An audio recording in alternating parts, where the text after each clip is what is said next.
పవన్ కళ్యాణ్ అభిమానులు ఎంతగానో ఎదురుచూస్తున్న సినిమా హరిహర వీరమల్లు. వచ్చే నెలలో విడుదల కానున్న ఈ సినిమాకు ఆ నలుగురు అడ్డుపడుతున్నారట. ఎగ్జిబిటర్స్ వర్సెస్ ప్రొడ్యూసర్స్ మధ్య మొదలైన థియేటర్స్ బంద్ అనే సమస్య కాస్త పవన్ కళ్యాణ్ వర్సెస్ ఆ నలుగురు కింద మారిందనే చర్చ నడుస్తుంది.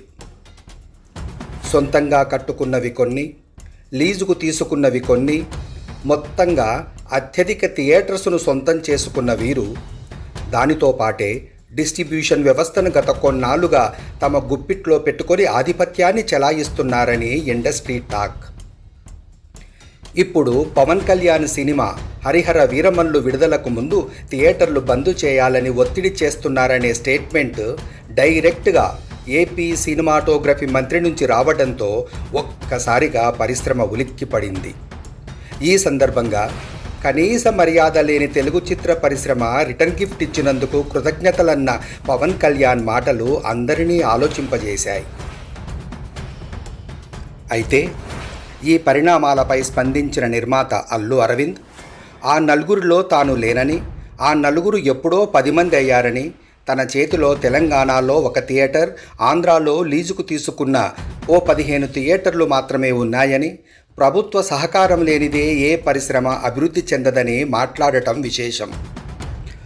ఒకరోజు ఆలస్యంగా దిల్ రాజు కూడా ప్రెస్ మీట్ పెట్టి తనకు కేవలం 30 థియేటర్లు మాత్రమే ఉన్నాయని, అయినా పవన్ కళ్యాణ్ సినిమాను ఆపే దమ్ము ధైర్యం ఎవరికీ లేదని అన్నారు.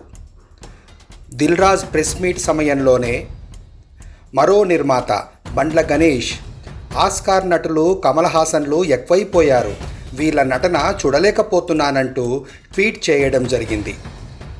ఎవరి గురించి చెప్పారో కానీ ఎవరికి వారు ఎవరెవరికో ఆపాదిస్తున్నారు. నలుగురిలో 2 థియేటర్స్ బంద్ విషయంలో తమ ప్రమేయం లేదని స్పష్టంగా చెప్పటం ఇక మిగతా 2దే ఆలస్యం. ఈ సందర్భంలోనే అసలు ఈ థియేటర్స్ బంద్ ఆలోచన వెనక ఎవరున్నారో ఎంక్వైరీ చేయమని పవన్ కళ్యాణ్ ఆదేశించడం, సినిమాటోగ్రఫీ మంత్రి కందుల దుర్గేష్ అధికారులకు సూచనలు ఇవ్వడం జరిగిపోయింది. ప్రస్తుతానికి వివాదం సద్దుమణిగినా ఈ రచ్చకంతటికీ కారకులెవరో తెలుసుకునే ప్రయత్నం మాత్రం ప్రభుత్వం తరపున కొనసాగుతుంది. ఏదేమైనా హరిహర వీరమల్లు మాత్రం అభిమానుల కోసం సరైన సమయానికే రావటం మాత్రం ఖాయం.